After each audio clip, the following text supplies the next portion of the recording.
Well, good morning. It's good to see you all again. This is going to be kind of an interactive talk because we talked a lot last week about why do we need community, what's the purpose, what does authentic community look like, and I'm going to review that a little bit, but then we're going to just talk about how do you find it and where do you find it and how does it grow from there. And just to be really transparent with you, this morning has already been kind of insane. I'm meeting at 11 o'clock to talk about a funeral for a young man that was shot in Westfield last week. Some of you probably heard it on the news. They're friends of the care center. So finally, was it last week or two? I can't even remember. Was it just last week?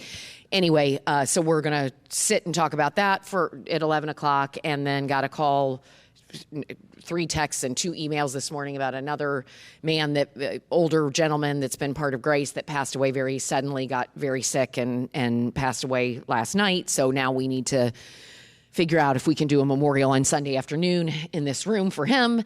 And then another friend texted that a friend of ours' mother went in for hip surgery and coded and died while the daughter was in the room Monday night. So my morning has been filled with people needing help in their grieving, in their mourning. And that's just what we do. And that's why you need community, because the amazing thing in 2 out of these 3 situations is they have community around them that is rallying at this moment to make sure that they're cared for, that they are, because when you lose someone, the last thing you want to do is think about planning a service or figuring out food, and they've got groups around them that are making that happen for them. And the one situation, I'm not even talking directly to the family, I'm talking to their small group members, because they're the ones that know. They just know what needs to be done. They don't even have to ask. And if they do have to ask, how much gentler and kinder for it to be somebody that's close to them and loves them than me, that doesn't know them super well, walking in and saying, okay, I need you to tell me, do you want music? Do you want, how lovely to have somebody that loves you and cares about you to be the spokesperson for you in these situations. And then 1 out of the 3 situations, there isn't a ton of community. So we've been dealing directly with the grieving family, and they're having a very difficult time making decisions. And that's why we're a week out and we haven't even planned anything, because the shock is so great that they need someone in their life that can speak for them and be that go-between and that liaison. And it just hit me this morning how desperately we need those people in our lives, especially at these crisis moments. And the death of someone close to us is one of those crisis moments, but there's so many more that we have in our lives. And let me also just, sorry, I'm on a tangent now. When I first had my babies, that wasn't a crisis moment, but I was not in a good place. I forgot, that's why I had 4. Because you do start sleeping again and you're like, I can do this again. And then you're like, what have I done? But I had terrible postpartum and I was a mess, especially with 1, 2, and 4. Number 3, for some reason, I was really good with her, and she's lovely. I like her so much. I think maybe subconsciously I like her best because she was the easiest baby. It's Annie. Yeah, it's Annie. What? Oh, that's right. It's fine. I'm really, really honest with my kids about that. They kind of know, especially the 2 older ones, because those 2 have pushed me over the edge their entire existence for different reasons. I love them deeply. But I was not in good shape. And by number 4, I was like, I went to my doctor, and he was like, you've got it. I'm putting you on something. You're not leaving this office without a prescription. And who do you have in your life and luckily I had a lot of people in my life, my own family. But I remember older moms at that time. I would go to them and I'm like, why didn't you tell me? This is awful. You kept saying, aren't you so excited? And I was like, I was until I had the baby, and now I'm a mess. So, but they were there to comfort me and say, it's okay, and you're going to get through it, and you will sleep again, and this too shall pass. I mean, I remember hearing that and thinking that in the middle of the night, this too shall pass, this too shall pass.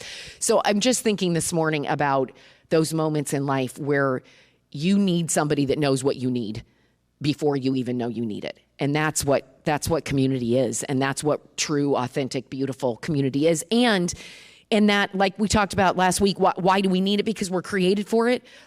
God made us for community. He made us for relationship. Jesus had it. He called people out to go with him and do ministry. He didn't do it by himself. He said, come with me, follow me. Let's do this together. And honestly, how do you get through life without it? I don't know how you get through life without people in your life to take care of you. And now I've lost my place because I went on that tangent at the beginning. You need, and because in authentic community, that's where I was going, is one where people are honest with you. And sometimes in those moments of the postpartum, and I just needed someone to look at me and say, Amy, you've got to get out of bed this morning. Like you have a little person that's dependent on you, and you just got to get up. And I'll be there to help you out, but you have to get up. And you're going to have to rally a little bit. And so sometimes you just need people that are going to speak. And when, again, it's always partnered with love. The honesty means nothing if the person doesn't love you. And that's what's so beautiful about these situations right now is they can maybe even ask some tough questions in the midst of the grieving because the person that they're asking knows that they love them so much and they have nothing but their best interests at heart. So you can't hear honesty from somebody that you don't trust or that you don't know fully loves you. Again, it's that clanging bell, that clanging cymbal. You can't listen to that over and over and over and over. It's impossible. It's so annoying. And somebody that is trying to tell you truth that doesn't love you, that's what it feels like. It's like a ringing in your ears that you just want to get rid of. And then I believe authentic community is one of difference, where it's different people from different backgrounds and different ages and different ethnicities, and coming together and learning from each other and understanding the world. That's what I've always loved, and Cassie can attest to this, many of you probably can too, about doing theater. Because when you take on a character, you see the world through somebody else's eyes. And you learn so much when you see the world through somebody else's eyes. And that's what a community of difference can look like, is seeing the world. You may not totally understand where they're coming from, but you can see the world through their eyes. I love that in the book and play To Kill a Mockingbird, where he says you've got to walk in somebody else's shoes to understand who they truly are. And I think being true community is walking in each other's shoes and understanding where each other's coming from.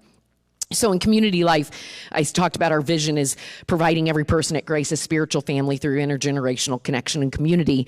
And our mission has been intentionally creating spaces and places for all people of every age and every background and every ability to connect and engage with each other and God. So that's what we're doing. We're trying to create space and place for people to come together with people of difference and find community in the midst of that difference.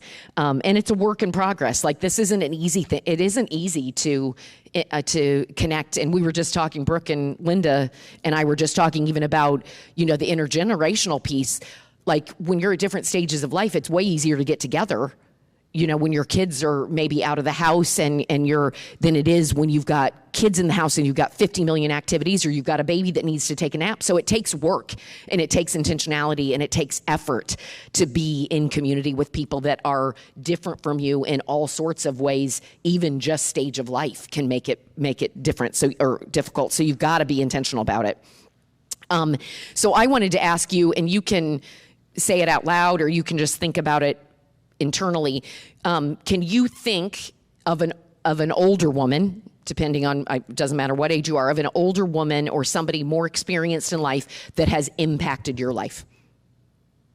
Can you think of anyone in your life so far that is advanced further down the road? Yes.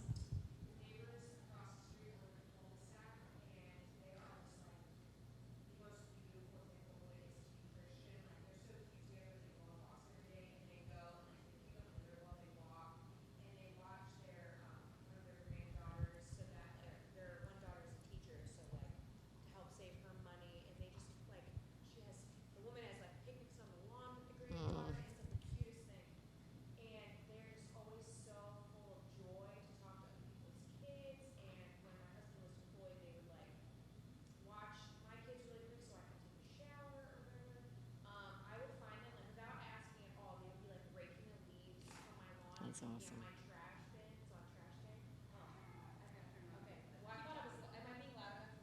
Yes.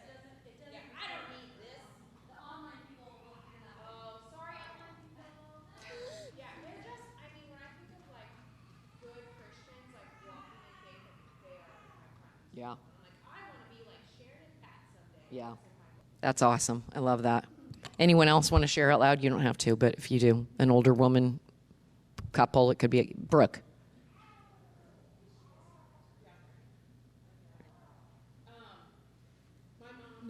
Had two really close friends. They were like her best friends. And growing up, my mom's and my relationship was strained, and communicating was really difficult for us. And both of these women were really, they were Christians, which helped grow my faith and helped grow my mom's faith, but also, and learn to love each other the way God loved us. But because they loved each one of us individually, they really were pivotal in making sure my mom and I learned how to love each other too. That's awesome. So they helped heal your relationship with your own mom, which is so cool. Anyone else? Linda. I am the older woman, but I had an older woman, and Kathy Smith, and she would always point me back to truth when I was walking. She was a stage ahead of me, and she would just always remind me of who I am, what's important to me, because she knew me so well. It's a very confusing world. It's even more confusing than it was when I was raising children. But she didn't do anything miraculous except listen to me and point me back to who I am, because she knew me, and I love that. That's awesome.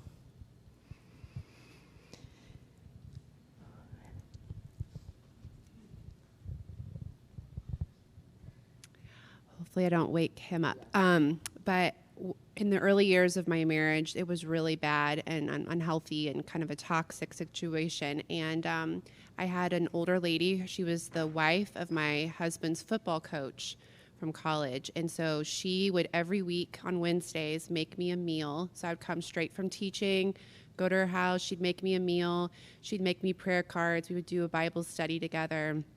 And she just loved on me in that way. And then even at one point, they were helping us go to counseling and making that affordable and possible, and in many ways helped save our marriage. And just so grateful for her and for her prayers and wisdom through all of that.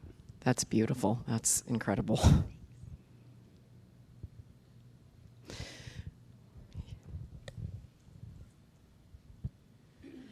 So I was discipled by Candy Thompson back when we did the discipleship stuff, and I don't think she realized what she was getting herself into when she asked me, because during our years of doing it, like essentially my life fell apart, and I experienced the lowest of lows in my life. And I remember she made it a point to make sure that we were meeting regularly, and the look on her face sometimes when I would show up and I would just sit there and cry, and she had never experienced the things that I was going through, but she always pointed me back to Jesus and would just let me talk and let me share how I was feeling. And it was so important to me, because when hard things happen, it's easy when you don't have something to blame on earth, it's easy to blame God and to walk away. A lot of people do. And she just would graciously sit there and just remind me, like, but he loves you, and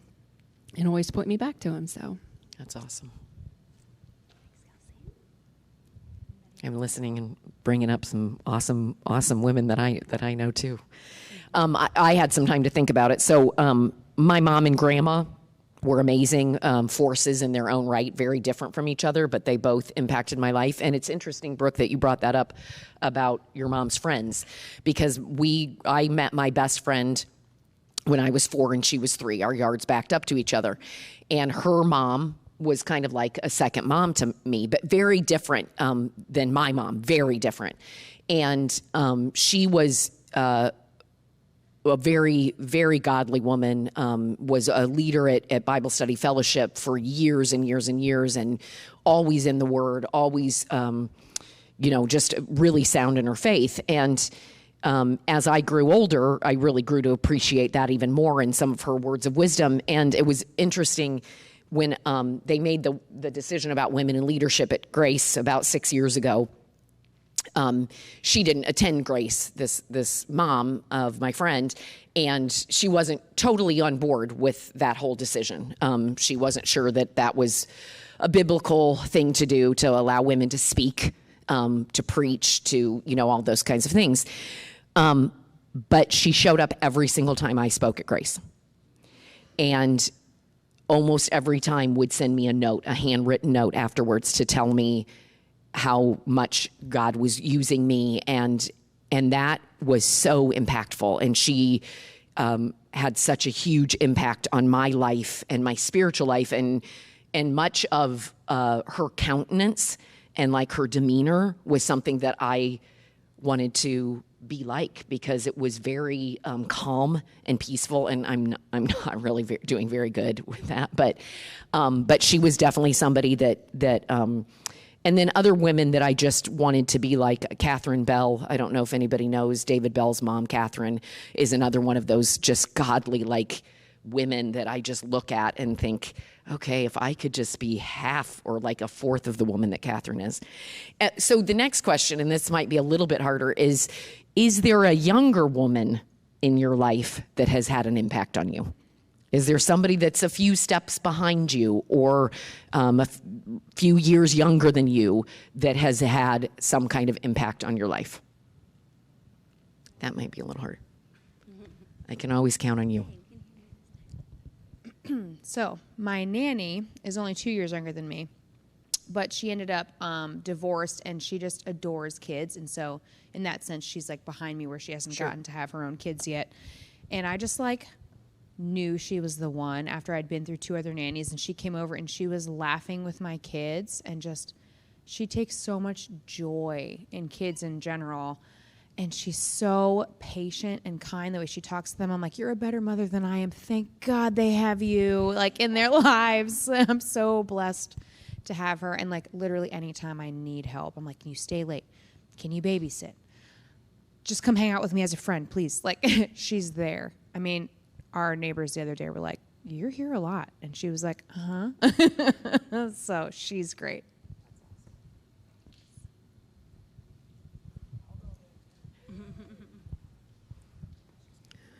So life stage wise, Jackie, Kelsey, and I are pretty much at the same, because we all have kids the same age. But I'm 10 years older than they are, and I don't really acknowledge it all that often. But like once we went out and they carted everybody at the table but me for a drink, and they all make sure I remember that. But anyway, when I separated from my now ex-husband, a lot of people comment that they admire the way Tony and I co-parent and choose to be friends after divorce. But I have to say that these ladies are a pretty pivotal reason to that, because our families were all in community, and they've encouraged me when I would be angry or upset and I would call and I would complain. They, instead of just agreeing with everything I say, they would remind me that A, he's loved by God, and B, so am I. And yes, things are hard, but you'll get past it. And I think that a lot of the reason that we can co-parent now is because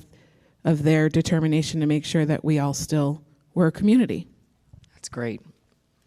And that's the honesty, and you knew that the honesty was coming from a place of complete love for you, your girls, for Tony. Like, you could trust that. You could trust those what they were saying to you, because they loved you so much.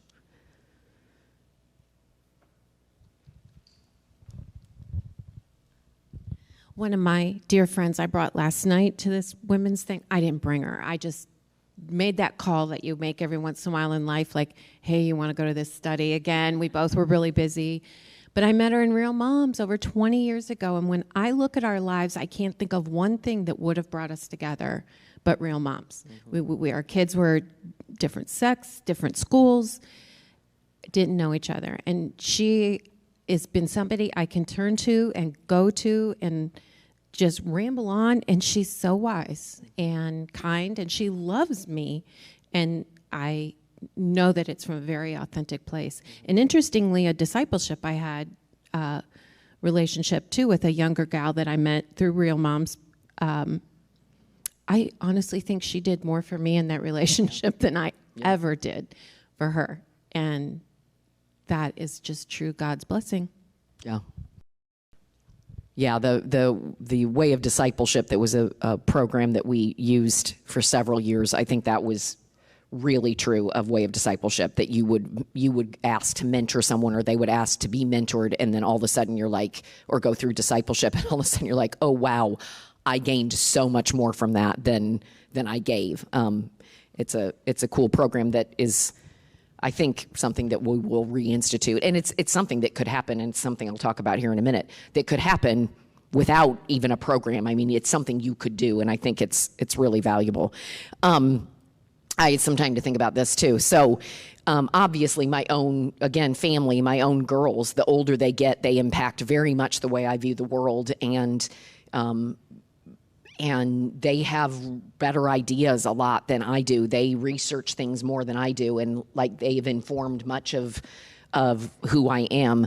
And then working at Grace, I've been able to work with a lot of people that are a lot younger than me, and they impact my team that I get to, be with. Brooke and Carrie and Danny and Kylie and Kara and Linda. I've got women and guys, Quentin and Jeremy, our lonely two men on our community life team, and Laura Mitchell. I mean, I've got a lot of people from all sorts of walks of life and ages that I get to be impacted by on a daily basis.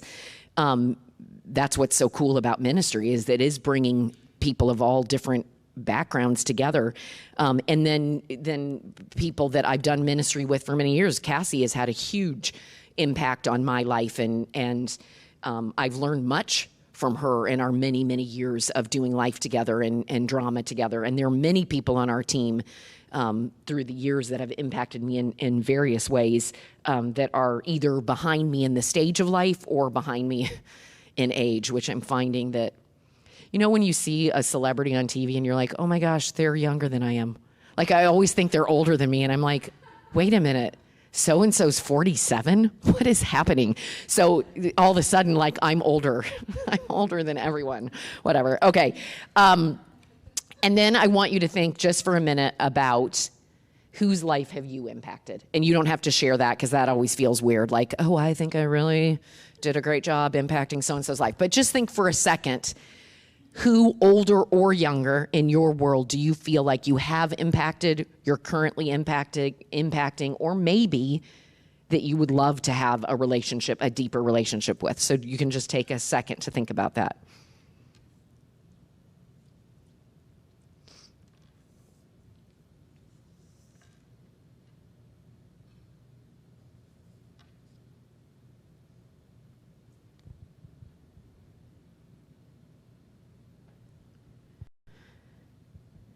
So hopefully you have impacted somebody. I don't know. And I'm not going to talk about that either, because it feels weird. But so our goal is that we're in relationship, we're in community. So where can you find that? Like, some of you are thinking, okay, I'm taking a step out, and I want to say you're here.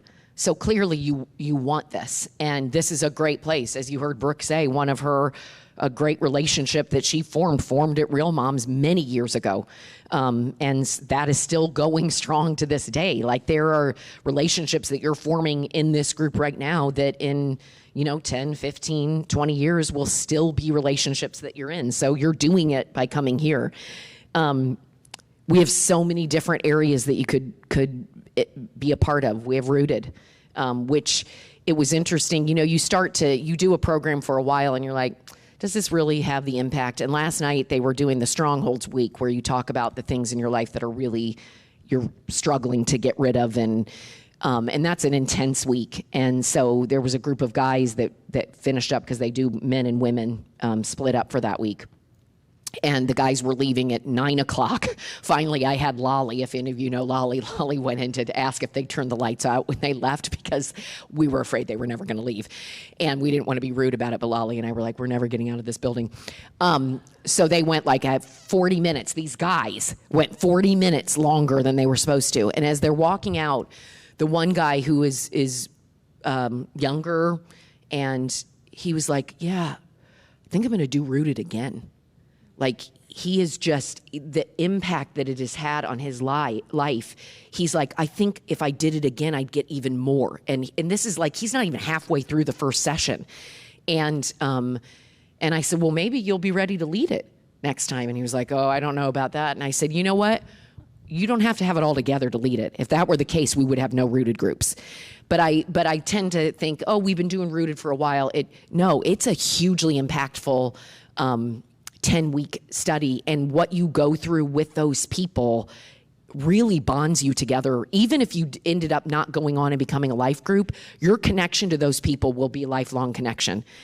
So rooted is an amazing way. And you could do that on your own. If you have a spouse or a partner, you could do it with them. Women's Life, we have Women's Life that meets sporadically. We've got a 4-week series. Are we in 4 weeks or 5? 4 weeks right now. We'll start up another series after that one's over that I think is another 4-week series. And those are another place where you can meet lots of different women from lots of different walks of life. And it's really interesting to see who shows up for what different studies, and they found deep connection there. What we were just talking about, maybe you want to be discipled, or maybe you want to disciple somebody. And we could get you the program. I mean, we still have books and stuff that you could walk through, but it's really just walking through spiritual disciplines with another person that is at a different stage of life, or a different type of person than you. And it's really, really powerful. And again, it is something that it is better if it's somebody that you kind of know, but you could ask somebody that you don't know super well because you want to get to know them better. Maybe you don't know Brooke super well, but you're like, I like Brooke. There's something about Brooke I really, really like. I want to get to know her better. I'm not saying she would say yes. I don't know what kind of time Brooke has in her life right now, but or if you see someone in your life that you're like, I'm a few steps ahead, follow me as I follow Jesus. That's kind of the phrase. Do you want to follow me as I follow Jesus? And the fruit that was born out of those discipleship relationships has been huge. And you could, if that was something you wanted to do and you wanted some kind of guidance on how to do that, you could email me, Kara, Linda. You could talk to women here that have done the discipleship program before. It's really pretty amazing. Your neighbors, you were talking about, like your neighbors, the people around you, invest in their lives, find out about them, get to know them. Our neighbor is everybody in our life, but I'm talking your literal neighborhood. Maybe there's some really amazing people there that need you in your neighborhood. And then another area is serving. You hook up with all sorts of different people because you're serving around a common thing. I always use the drama team as an example. They came together because they love drama and they love Jesus. They stayed together because they loved each other. And there is no reason that half those people should be in the same room. There really isn't. Like, they would not normally gravitate toward each other. Like, if they were out or they were neighbors, they might be like, yeah, I don't really gel with them. They're not my people. But they love each other. And they've got each other's backs, and they would do anything for each other. And they found family there. Cassie would say she has found her family through the drama team, and they take care of each other. When we do the shows, that's what you see. Like, you go backstage and, there's a 55-year-old adult hanging out with an 8-year-old kid. They're eating food and getting ready to go on stage. And there's just this beautiful thing that happens when you're serving. There's all sorts of ways that you could serve. Maybe you want to lead a rooted group of high school kids. How amazing would that be? How cool would that be to be able to invest in these high school kids and lead them through? Dave and Penny Rod did that. Rodriguez, our former lead pastor, did it with a group of high school students, and it was the greatest joy of their lives. They could not wait to get to that rooted. They did rooted with them. And it was amazing. And those kids will forever be impacted and have a connection to them because of that. Maybe you want to serve in Little One's Way and just go hold babies together. Maybe you can rally some people in your life and be like, hey, Carrie, we're coming in and we're going to hold some babies, or work with some 2-year-olds. That's the beautiful thing, too. I will never forget being in there one day holding babies with, there was a grandma on the floor coloring with a 2-year-old and an 18-year-old rocking a baby in the rocking chair. And I thought, if this isn't a beautiful picture of intergenerational community, and they're all in community together as they served together. And what brought them together? The kids. They went to serve the kids. And those kids they are having an impact on, the babies won't remember, but the other kids will remember that. Or maybe you want to lead a group of fourth graders. I know that sounds like a lot. It really does. But it could be awesome. And the impact that you have on their lives, and they come back years later and they're like, I remember you. Thank you for being a part of my spiritual journey. My kids have reaped the benefits of all the people through all of the years at Grace that invested in their lives. Volunteer and Lyft. Maybe a few of you want to do that. You will meet amazing people that love these kids, love these students, and you meet amazing people that change the way you think about life. Work on events together. We've got a show coming up in February. We need lots of people to help out with that. Maybe you want to just greet, or you want to get the food together, or you want to any aspect of hospitality. Maybe you want to work in the cafe on the weekends. That's a great place to hang out and get to know people. But when there's that organic feel of being together, the care center, those volunteers, my gosh, they love each other back there, and they are doing community as they're serving. So there's all sorts of different ways that you can do that. When we just did the evening this past Friday, Penny Rodriguez and her art songs, we had about 350 people show up to hear this beautiful music, and we had an art gallery. And the beautiful thing was, it was all volunteers that did that. Like, all of the artwork was hung by 5 volunteers that just knew how to hang artwork. They were like, Amy, you know that artists are pretty particular about how their art's hung. And I'm like, nope, don't know anything about that. And they were like, well, we do. And I said, well, then do you want to do it? And they were like, yeah. And they spent 2 hours Thursday night, these volunteers, just putting I walked in on Friday. I was like, oh my gosh, this is the most beautiful thing. And then volunteers did all the serving and it was an amazing night. And I just looked at all of these volunteers working together.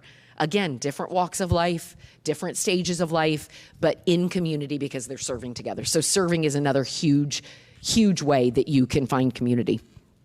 So there's lots of ways. And my prayer for you is that you find it, and you find the deep kind of community that the people that I'm talking to today have, because they're able to walk each other through some of the hardest parts of their life because they know each other that well and they love each other that much. So that's my prayer for you guys. And that's all I have for today.